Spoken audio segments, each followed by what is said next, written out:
오늘 0시 기준 국내 코로나19 신규 환자 수는 2,248명으로 나흘째 2,000명대가 계속됐습니다. 위중증 환자와 사망자 수도 이번 한 주 크게 늘었는데요. 이런 추세라면 다음 주가 단계적 일상 회복의 첫 고비가 될 거란 지적이 나옵니다. 김정기 고려대학교 약학대학 교수와 관련 내용 짚어보겠습니다. 어서 오십시오. 안녕하세요. 예. 자, 나흘째 2,000명대 신규 환자가 나오고 있습니다. 사망자와 위중증 환자 수도 계속 늘어나고 있는데요. 지금 이게 방역 완화나 헬로윈의 여파가 나타나지는 않은 것으로 보이는데 왜 이렇게 늘어나고 있는 건가요? 일단은 지금 아직까지는 단계별 일상 회복에 어떤 여파가 나타나지는 않고 있다라고 저도 개인적으로 평가를 하고 있고요. 네. 아마 이번 주말부터 서서히 시작해서 다음 주 정도에 이 여파는 나타날 거다 이렇게는 보고 있습니다. 근데 최근에 연사흘 2,000명대 신규 확진자를 보이고 있는데 이 부분은 실제로 단계별 일상 회복 조치가 시행되기 이전에 우리가 사회적 거리두기 조정안 마지막 조정안이 발표가 됐거든요. 예. 이때 백신 인센티브가 적용이 되면서 어느 정도의 방역 조치 완화가 있었었고 실제로 이러한 부분과 더불어서 앞으로 11월부터 위드 코로나를 시행할 거다라고 하는 이러한 부분들이 국민들의 어떤 기대감이 반영되면서 경각심이 크게 완화된 측면이 있습니다. 예. 그러니까 이러한 여파가 현재 나타나고 있는 거고 앞서 말씀드린 것처럼 단계별 일상회복 즉 위드 코로나의 여파는 아마 이번 주말부터 시작해갖고 다음 주 정도에 서서히 나타나기 시작할 거다 이렇게는 판단을 하고 있습니다. 예. 자, 앞으로의 전망은 조금 이따가 다시 짚어보도록 하고 일단은 그동안 미리 풀어져 있었던 경각심의 여파가 지금 나타나는 거다 이렇게 정리할 수 있겠습니다. 자, 확진자 통계를 보면 특히 10대 확진자 증가가 눈에 띄는데요. 이 연령대가 백신 접종률이 다른 나이에 비해서는 좀 낮기 때문일까요? 지금 뭐 주로 확진이 되고 있는 물론 돌파 감염도 비교적 높은 수준으로 발생은 하고 있는데 주로 확진자의 대부분을 차지하고 있는 그룹이 백신 미접종자 그룹이거든요. 그러니까 18세 이상의 성인 중에서도 한 500만 명 정도가 미접종 상태에 있고요. 그리고 소아청소년들 같은 경우에도 일단은 본격적으로 백신 접종이 이루어지지가 않았습니다. 현재 뭐 백신 접종률을 보면 1차가 13.9% 정도 되고요.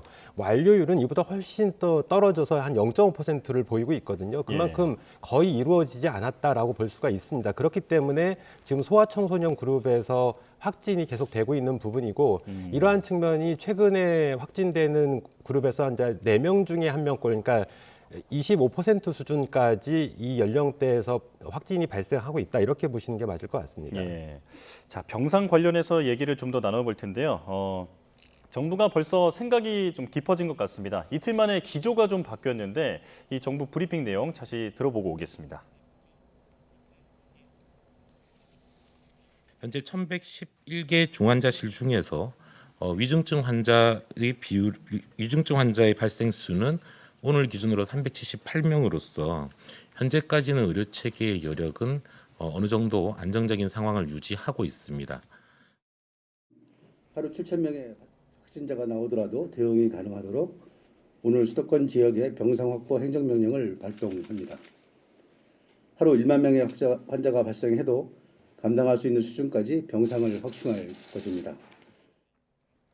자, 지금 내용을 보면 여유가 있다. 이러다가 최근에는 10,000명까지 나와도 대비할 수 있도록 병상을 준비하겠다. 이렇게 기조가 좀 바뀌었는데요. 이게 병상 준비와 가동에는 최소 4주 정도 걸린다고 하니까 미리 대비하는 차원에서 이렇게 했다고 볼 수가 있겠는데 하지만 그만큼 확진자가 많이 늘어날 것을 염두에 두고 있다. 이렇게 해석할 수 있겠죠. 그렇죠. 아무래도 방역 당국에서 이제 최대 10,000명까지는 신규 확진자, 일일 신규 확진자가 발생할 가능성이 있다. 이렇게 예측을 하고 있는 건데 글쎄요. 일단 지금 추가적으로 행정명령을 발동을 하면서 병상 확보에 노력을 하고 있는데 이 부분이 충분히 감당 가능할까? 이 부분에 대해서는 아직까지 의문점이 있다. 이렇게는 생각을 하고 있습니다. 그러니까 정부에서 예측하는 것처럼 적게는 5,000명, 많게는 10,000명 정도의 신규 확진자가 발생을 한다라고 하더라도 지금 신규 확진자 중에서 현재 기준으로 한 2% 정도에서 위중증 환자로 발전을 하는 그런 사례들이 발생을 하고 있거든요. 네. 이렇게 되면은 10,000명의 신규 확진자가 발생을 하면 적어도 하루에 200명씩 위중증 환자가 발생을 하는 꼴이 되는데 이렇게 됐을 때 지금 현재 확보하고 있는 병상 그리고 추가적으로 확보할 그 병상이 충분할 거냐. 그러니까 지금 위드 코로나 기간이 단기간에 끝나는 게 아니고 이제 장기화되기 때문에 예. 이러한 부분들이 반영이 되면 어느 시점에서는 분명히 병상 부족 문제가 발생을 할 거고 이렇게 되면 서킷 브레이커, 그러니까 비상 조치가 취해질 가능성이 상당히 높지 않나 이렇게는 생각을 하고 있습니다. 예.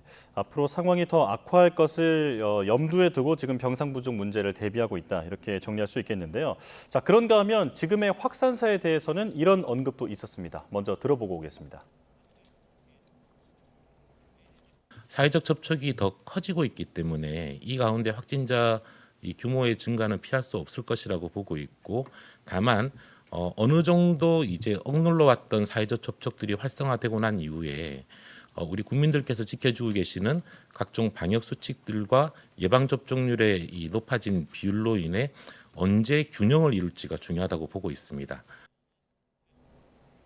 자, 지금 얘기를 들어보고 왔는데 사회적 접촉이 늘어난 뒤에 그 후에 언제 균형을 이룰지가 중요하다라고 언급을 했습니다. 이 균형이란 말이 어떤 걸 의미하는 건가요?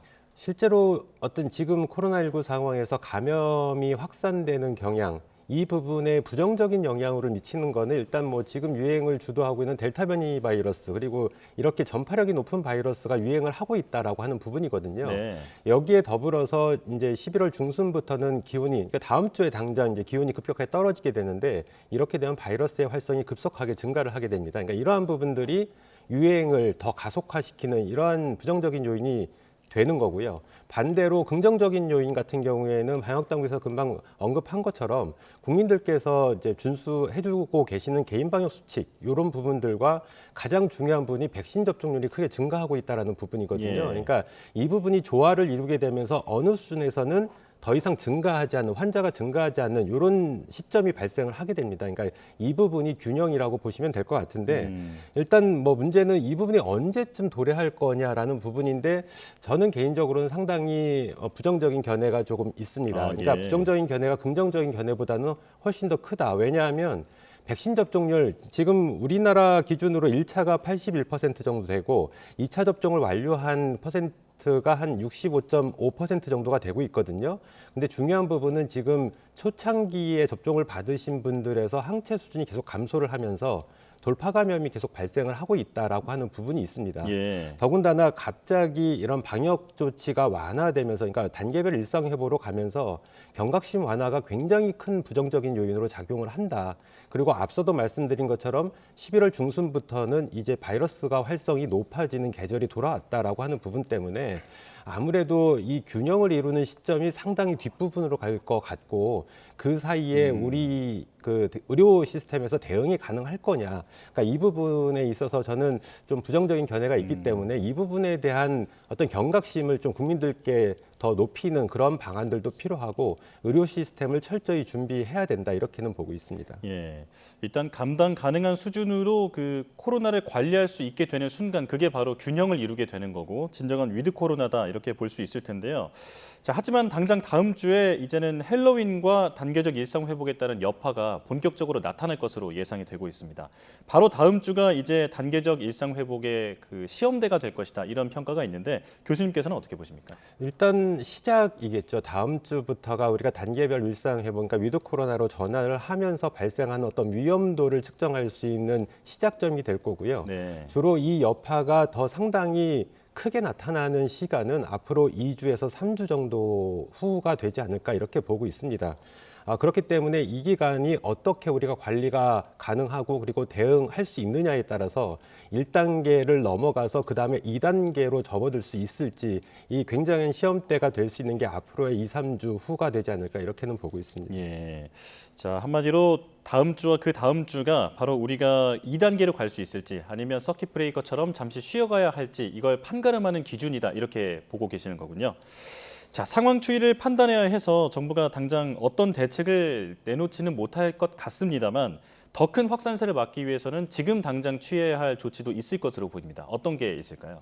우리가 지금 할 수 있는 가장 중요한 부분은 다시 방역 조치를 강화하는 거는 지금 단계에서는 상당히 어렵습니다. 그런 예. 지표들이 아직 뚜렷하게 나타나지 않았기 때문에 그래서 미리 선제적으로 어떤 예방 조치를 취한다라고 하면 일단 우리가 6개월 후 그러니까 백신 접종 완료 후 6개월부터 부스터샷 접종이 들어가게 되는데 이 기간을 조금 단축시킬 필요가 있다라는 생각을 가지고 있습니다. 그러니까 지금 현재 보면 그 성인 기준으로 보면 한 500만 명 정도 그리고 소아청소년까지 합하면 한 1000만 명이 넘는 그러한 인구에 있어서 백신 미접종 상태이거든요. 예. 이 그룹은 당장 빠르게 접종률을 높일 수 있는 그런 여지는 별로 없습니다. 그렇기 때문에 우리가 할 수 있는 최선의 방법은 지금 우리가 보유하고 있는 백신들을 추가 접종을 빨리 진행을 해야 된다. 그래야지만 돌파 감염을 예방할 수가 있고 이 돌파 감염에 의해서도 위중증이나 사망이 발생을 하고 있거든요. 그래서 이러한 부분을 예방할 수 있지 않을까 이렇게 생각을 하고 있고 더불어서 가장 미접종 상태에서 가장 큰 그룹을 차지하고 있는 소아청소년들에 대한 어떤 접종률을 높일 수 있는 이런 방안을 빨리 마련해야 되지 않을까 이렇게 생각을 하고 있습니다. 예, 일단 당장은 추가 접종에 좀 더 힘을 쏟는 게 중요하다 이렇게 정리할 수 있겠고요. 자, 그리고 정부가 일단 더 그 큰 증가세 대비를 위해서 앞서 말씀드린 대로 그 비상체제 준비에 들어간 모습입니다. 이제 병상 확보의 행정명령 그리고 재택치료의 기준을 수정 발표했는데 이 그래픽이 지금 준비가 돼 있거든요. 이 부분 함께 보면서 말씀을 나눠보겠습니다. 자, 10,000명대 환자 발생에 대비해서 1,000여 개의 병상을 확보하고 또 중환자 병상은 250여 개 확보 예정이라고 했습니다. 일단 이 정도 숫자에 대해서는 어떻게 보십니까? 글쎄요, 일단 방역 당국, 보건 당국, 우리 보건 당국 차원에서는 현재 수준에서 가장 취할 수 있는, 확보할 수 있는 물량이 아닐까 이렇게 생각을 하고 있습니다. 예. 그런데 이 부분이 과연 충분할까라는 부분에서는 앞서 말씀드린 것처럼 지금 코로나 상황, 그러니까 앞으로의 유행이 어떻게 바뀔 거냐에 따라서 굉장히 달라질 수 있다 이렇게 보고 있고 추가적으로 우리가 확보할 수 있으면 더 여력을 보여야 될 부분이 있다라고 생각을 하고 있는데 일단 산술적으로 이렇게 병상 확보만 해도 충분히 가능하냐 이 부분은 아니라고 보고 있거든요. 그러니까 예. 병상 확보뿐만 아니라 여기에 우리가 이제 중환자 같은 경우에는 추가적으로 에크모와 같은 어떤 그 의료 장비들이 필요하거든요. 그러니까 이러한 부분들이 충분하냐라는 부분도 있고요. 더군다나 관리할 수 있는 의료 연력, 그러니까 의료진이 충분하냐 이 부분도 또 관건이기 때문에 병상 확보만 됐다고 해서 우리가 대비를 다 했다라고 보기는 상당히 어렵다. 그래서 이러한 부분에 대한 추가적인 어떤 방안들이 필요하다 이렇게는 보고 있습니다. 예, 이 환자 관리와 관련해서는 방금 설명을 해주신 것처럼 병상 확보 문제도 있지만 그 재택 치료 확대도 있잖아요. 네네. 재택 치료 확대의 그 기준이 예전에 비해서는 많이 완화가 됐죠. 일단 지금 재택치료 강화 조치 지금 발표된 거에 따르면 일단 60대 이상 같은 경우에는 기본적으로 백신 접종이 완료돼야 되고요. 예. 그리고 재택치료 하려면 보호자가 같이 그러니까 동반해서 격리 조치에 들어가야 된다라고 하는 추가적인 조항이 들어갔습니다. 그리고 50대의 경우에는 일단 기저질환이라든가 아니면 백신 미접종 상태인 경우에는 재택 치료에 대한 어떤 의료 평가를 보다 더 강화하겠다라고 발표를 하고 있거든요. 네. 그래서 향후에 재택 치료를 하다가 치료 도중에 사망하는 사례들을 미연에 방지하고자 하는 방안들인데 일단 이 부분 재택 치료에 대한 요건을 보다 강화할 필요는 분명히 있다라고 생각을 하고 있고 더불어서 가장 중요한 부분은 응급 상황에서 신속하게 병원으로 이송이 가능한지 이 부분에 대한 철저한 관리가 필요한데 일단 방역 당국에서는 119와 한 라인을 구축하겠다라고 하고 있는데 예. 실제로 이 부분이 제대로 작동할지는 좀 더 지켜봐야 되지 않을까 이런 생각을 가지고 있습니다. 예, 재택 치료의 대상은 확대를 했지만 앞으로의 관리 체계는 좀 더 강화해야 한다 이렇게 말씀해 주셨습니다. 자, 이제 유럽 얘기를 해보겠습니다. 지금 코로나19 재유행 상황으로 그 WHO가 다시 진단을 했을 정도로 팬데믹이 일어나고 있는데 지금 입국 기준이 완화된 상황이지 않습니까? 네네. 이렇다면 우리에게 부메랑으로 다시 돌아오지 않을까요? 충분히 가능성은 있습니다만 지금 우리나라도 위드 코로나를 전환을 했기 때문에 이 부분을 다 감수를 하고 위드 코로나로 전환을 한 겁니다. 그렇기 네. 때문에 이 부분에 대해서는 물론 해외에서 유행 상황이 악화되면 국내로 입국하시는 분들로부터 추가적으로 전파가 이루어질 가능성은 충분히 있습니다. 하지만 우리나라 자체에서도 방역 조치가 완화됐기 때문에 이러한 부분을 크게 신경 쓰지는 않는 게 방역 당국의 기본적인 어떤 기조고요. 국민들께서도 무엇보다 해외에서 유입되는 것뿐만 아니라 국내에서 자체 발생하고 확산하는 거에 대해서 보다 경각심을 가지실 필요가 있고, 그렇기 때문에 미접종이나 불안전 접종 상태이신 분들은 아무래도 개인이 스스로 방역에 좀 더 신경을 쓰셔야 되는 게 아닌가 이런 생각을 가지고 있습니다. 예. 자, 이제 백신 접종률에 대한 질문인데요. 우리나라 12세에서 15세 접종 대상자의 그 예약률이 29.4%에 불과합니다. 아무래도 심근염 또 심낭염 반응에 그 어떤 주저하거나 걱정하는 부모님들의 그런 걱정이 좀 많은 것 같은데, 이게 실제로 접종으로 인한 이득이 그 접종하지 않았을 때보다 확실히 크다 이렇게 말할 수 있는 거죠? 일단 모든 연령대에 대해서 백신 접종의 이익이 접종하지 않은 것보다는 충분히 이득이 크다 이렇게는 보고 있습니다. 네. 뭐 대표적인 이유는 실제로 우리가 이제 백신 접종, 특히 이제 소아청소년들이 지금 이슈화되고 있는데, 일단 백신 접종을 맞았을 때 특히 mRNA 백신 같은 경우에 심근염과 같은 심장 질환의 이상 반응이 발생할 수가 있는 우려를 지금 경계를 하고 있거든요. 예. 그래서 이러한 부분이 최근에 해외의 연구 자료에 따르면 일단 그 코로나19에 감염됐을 때와 백신 접종을 맞았을 때의 어떤 질병 발생의 부분에서 봤을 때 그 정맥 혈전증 같은 경우에는 감염됐을 때가 한 백신 접종을 했을 때보다는 190배 정도 높다 이런 결과들이 있고요. 예. 그리고 혈소판 감소증 같은 경우에도 감염됐을 때 9배 정도가 높다 이렇게 알려져 있습니다. 그리고 심근염 같은 경우에도 감염됐을 때가 백신 접종을 맞았을 때보다 4배 정도 높다 이렇게 알려져 있기 때문에 예. 일단은 우리가 이제 가정을 코로나19에 감염됐을 때와 아닐 때를 비교했을 때 감염됐을 때에는 상당히 우려가 큰 상황이다 이렇게 보시는 게 맞을 것 같고요. 다만 국민들께서는 내가 관리를 잘해서 감염되지 않으면 되는데 라는 생각 때문에 지금 백신 접종률이 크게 높아지지 않고 있는 거거든요. 그렇기 때문에 이 안전성 확보 부분에 있어서도 방역당국이 좀 더 노력을 기울여야 된다 이렇게 생각을 하고 있고, 가장 중요한 부분이 말씀하신 것처럼 16세에서 17세 같은 경우에는 예약률이 60%를 넘는 수준을 보이고 있거든요. 네. 근데 문제는 12세에서 15세 예약률이 상당히 저조하다 이러한 부분이고, 이 경계선에 있는 연령대, 특히 12세 같은 경우 그 이상이 성인 용량을 접종을 맞고 있는데 네.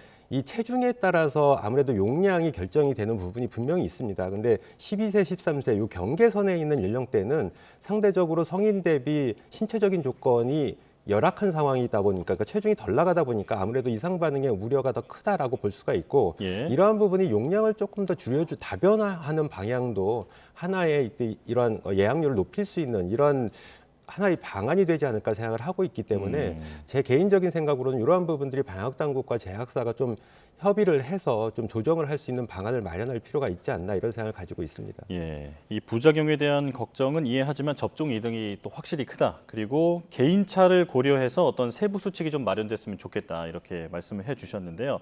자, 미국에서는 5세에서 11세 어린이를 대상으로 백신 접종이 시작됐습니다. 이제 이걸 보면 우리나라도 접종 대상 기준점이 5세가 되지 않겠느냐 이런 전망이 나오는데, 교수님께서는 어떻게 보십니까? 일단 좀 뭐 미국 같은 데에서 5세부터 11세까지도 화이자 백신에 대해서 접종이 허가가 됐기 때문에 이 우리나라도 이 부분이 반영이 되면서 5세까지 확장이 될 가능성이 상당히 높다 이렇게는 보고 있습니다. 네. 다만 이 연령대 같은 경우에는 지금 성인 용량의 3분의 1 용량을 사용을 하고 있거든요. 그렇기 때문에 안전성 부분에서도 어느 정도는 확보됐다라고 보고 있습니다. 그래서 앞으로 우리나라에서도 5세까지 이 백신 접종 대상자 그룹이 확장될 거다 이렇게는 보고 있습니다. 예. 자, 그리고 또 하나의 게임 체인저로 주목받고 있는 게 바로 먹는 코로나19 치료제입니다. 최근 화이자도 그 자사가 개발한 알약액 형태의 이 경구용 치료제 임상 소식을 전해왔는데 결과가 상당히 좋게 나왔죠. 네, 일단 화이자 측에서 발표한 거에 따르면 입원율이나 사망률을 뭐 최대 89%까지 감소시킬 수 있다 이렇게 얘기를 하고 있고요. 머크에서 개발한 몰루피나비르 같은 경우에는 이러한 지표에 대해서 한 50% 정도의 효과가 있다라고 얘기를 했거든요. 그러니까 머크에서 개발한 몰루피나비르보다는 훨씬 더 높은 효과를 보이는 걸로 화이자 측에서 지금 얘기를 하고 있습니다. 그래서 예. 뭐 앞으로 기대되는 부분이 상당하다라고는 보고 있습니다. 예. 자, 우리 정부도 뭐 선구매라든지 이런 여러 가지 물량이 부족하지 않도록 미리미리 선제적인 대비를 할 필요가 있겠습니다. 자, 지금까지 코로나19 상황 고려대학교 약학대학 김정기 교수와 함께 살펴봤습니다. 고맙습니다. 감사합니다.